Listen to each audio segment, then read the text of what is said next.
Alcohol addiction, also known as alcoholism, is a disease that affects people of all levels of society.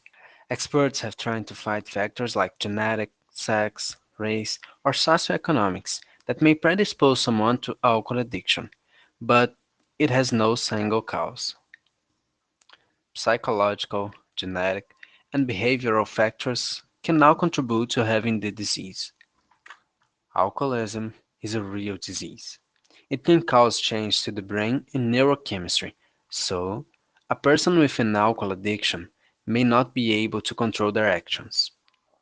The severity of the disease, how often someone drinks, and the alcohol they consume varies from person to person.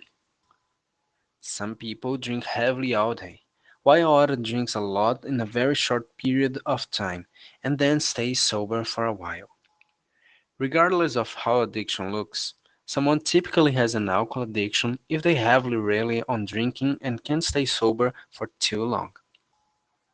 Alcohol addiction can be difficult to recognize because drinking is often the center of the social situations and closely linked to celebrations and enjoyment. It is a part of life for many people. When it's common in society, it can be hard to tell the difference between someone who likes to have a few drinks now and then someone with a real problem. Some symptoms are increased quantity or frequency of use, high tolerance for alcohol, or lack of hangover symptoms. Drinking at inappropriate times, such as first thing in the morning, or in places like church or work, dependence on alcohol to function in everyday life. Alcoholism can result in heart disease and liver disease. Both can be fatal. It can also cause bone loss, vision problems, increase the risk of cancer, suppressed immune functions, etc. Treating alcohol addiction can be complex and challenging. In order for treatment to work, the person with an alcohol addiction must want to get sober. You can't force them to stop drinking if they aren't ready.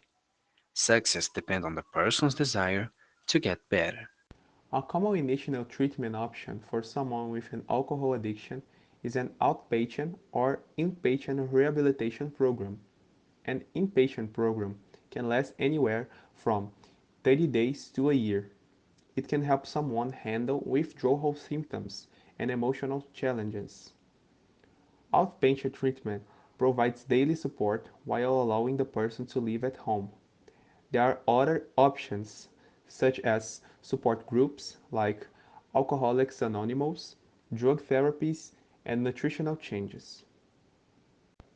Someone with an alcohol addiction who has remained sober for months or years may find themselves drinking again. They may drink for a period of time before getting sober again. But a relapse doesn't indicate failure. It's important that the person get back on track and resume treatment. The National Day Against Drug Abuse and Alcoholism is celebrated annually on February 20th. About 40% of alcohol-dependent people have mental disorders, such as depression and anxiety, which they often suffer from before they begin to use the substance. In Brazil, national surveys, scientific research, and training processes for professionals in the areas of health, education, social assistance, law and security, as well as community and religious leaders were conducted under the coordination of professors from federal universities sponsored by the National Police Secretariat on Drugs. Important data were obtained to support prevention programs, early detection, therapeutic and social interventions.